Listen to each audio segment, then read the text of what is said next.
दोस्तों हम बात कर रहे थे common myths and misconceptions in physiotherapy. अपनी पहली वीडियो में मैंने अब तक 8 पॉइंट्स को कवर किया है। ये उसी का ही सेकंड पार्ट है जिसमें मैं और कुछ पॉइंट्स ऐड करूँगा। So my 9th point is that in physiotherapy treatment only they are using machines and heat। ऐसा सोचना कि केवल फिजियोथेरेपी में मशीन का यूज़ होता है और वो लोग कोई हीट का वो यूज़ करते हैं, ऐसा सोचना गलत है। फिजियोथेरेपी में ना सिर्फ खाली मशीन्स का यूज़ होता है बल्कि जो मैनुअल थेरेपी है उसका भी बहुत ज़्यादा यूज़ होता है। दोनों का कॉम्बिनेशन अगर देखा जाए, अगर आप बात करेंगे इलेक्ट्रोथेरेपी पोर्शन की यानी कि मशीन्स की, और आप बात करेंगे अगर एक्सरसाइज वाले पोर्शन की यानी कि जो भी मैनुअली आपको एक्सरसाइजेस कराई जाती है, तो उन दोनों का कॉम्बिनेशन ही कंप्लीट फिजियोथेरेपी माना जा सकता है। इसके अलावा बहुत सारी नई कंडीशंस में के लिए बहुत सारे एडवांस मैनुअल थेरेपी आज की डेट में ट्रीटमेंट अवेलेबल हैं, जैसे मुलिगन है, मैकेले है, सीरियक्स है, मेटलैंड है। ये सारे इसके सारे मैनुअल थेरेपी का ही पोर्शन है जिसमें अलग अलग तरीके से उनके प्रिंसिपल सबके अलग अलग हैं, उनको अलग अलग तरीके से डायग्नोस करके उनका ट्रीटमेंट मैनुअली ही किया जाता है। सो ऐसा सोचना कि फिजियोथेरेपी में केवल मशीन्स का यूज़ होता है, सही नहीं होगा।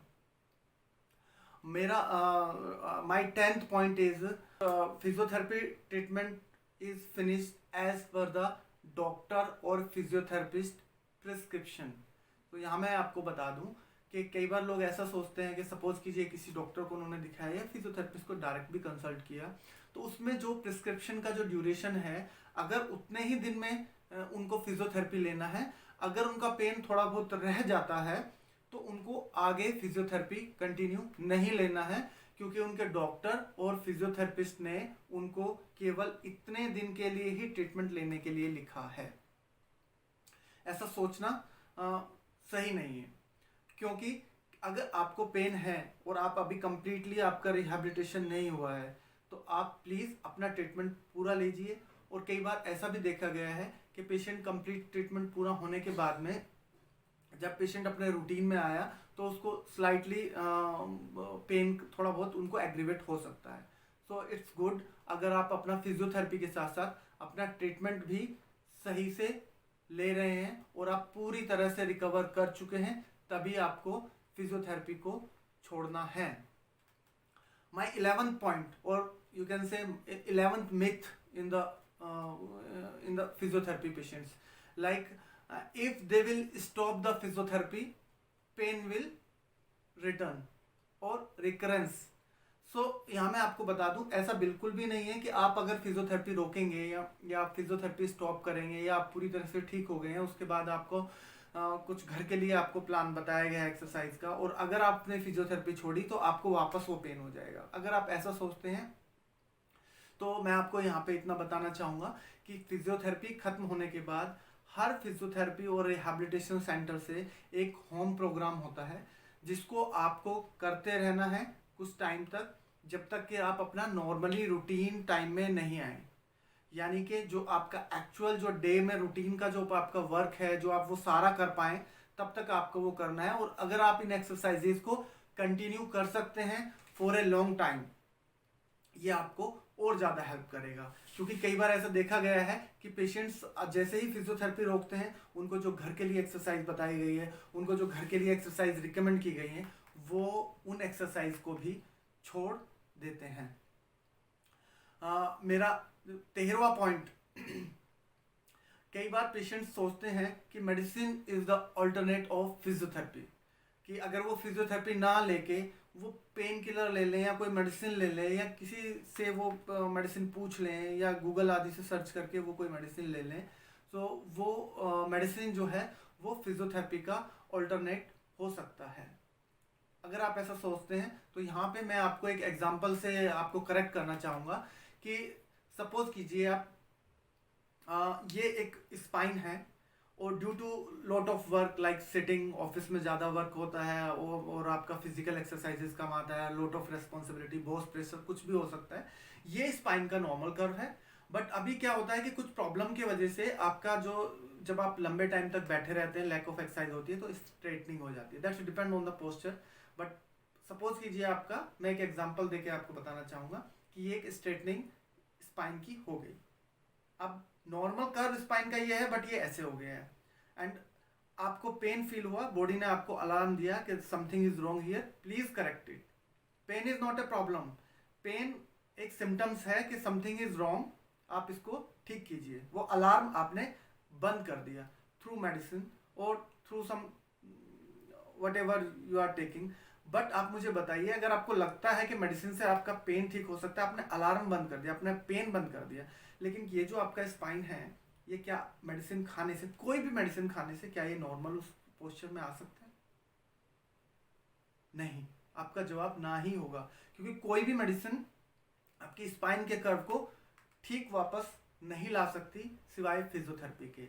आपका जो मैकेनिकली जो लॉस है बॉडी में, जो मैकेनिकली जिसके करेक्शन की जरूरत है, जो मैकेनिकली जो आपका डिसबैलेंस या सबलक्सेशन या आउट ऑफ नॉर्मल अलाइनमेंट है, वो केवल मैकेनिकली ही ठीक हो सकता है। कोई भी केमिकली या पैथोलॉजिकली अगर आप देखें उसको, कोई मेडिसिन लेने से लेके कभी भी आपका स्पाइन वापस उस पोस्चर में नहीं आ सकता।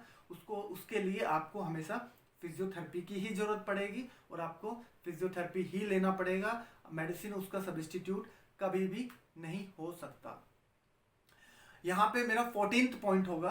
My 14th point is self diagnose can help. बहुत सारे लोगों को मैंने नोटिस किया है और ये कई बार सुनने में भी आया है कि पेशेंट ने बताया कि उसने गूगल पे सर्च किया, या उसका किसी रिलेटिव ने बताया, या उसके किसी फ्रेंड ने उसको एडवाइस किया, या किसी ने फ़ोन पे मेरे को बताया कि मेरे को ये करना है, ये ऐसे करना है। यहाँ पे मैं आपको एक चीज़ बताना चाहूँगा कि कोई भी जो आप सेल्फ डायग्नोसिस करते हैं किसी सिम्टम्स के आधार पे, किसी बेस पे जो करते हैं, या आप मोस्टली आजकल गूगल्स के बेस पे जो आप करते हैं, वो गलत भी हो सकता है। आप अपना टाइम वेस्ट ना करें। आपका हेल्थ जो है वो इम्पॉर्टेंट है। आप अपनी हेल्थ के लिए कॉन्शियस रहें। जो भी उसके लिए राइट टाइप ऑफ अप्रोच है वही फॉलो करें। सेल्फ डायग्नोसिस ना करें।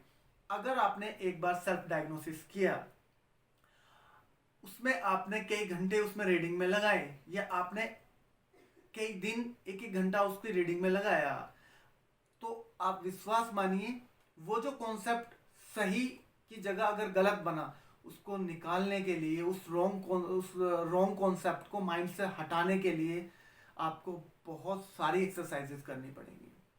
आपको बहुत सारे प्रोसेस के थ्रू जाना पड़ेगा। मैंने बहुत सारे पेशेंट्स को कई बार ऐसा देखा है कि उन्होंने स्केर्ड कि उन्होंने बहुत सारी चीज़ें गूगल से पढ़ लिया, उन्होंने बहुत सारी लाइफ थ्रेटनिंग डिजीज के बारे में पढ़ लिया, अपने सिम्टम्स को पढ़ते पढ़ते वो वहाँ तक पहुँच गए और उनको अब एक फियर हो गया कि उनको कहीं कैंसर तो नहीं है या उनको कुछ ये तो नहीं है।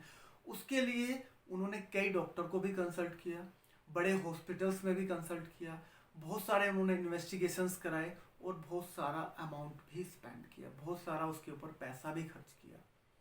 और कितने ही महीनों के बाद, सालों के बाद उनको ये अपने माइंड में विश्वास हुआ कि उस समय जो गूगल पे उन्होंने पढ़ा था वो शायद गलत था, मुझे वो प्रॉब्लम नहीं है।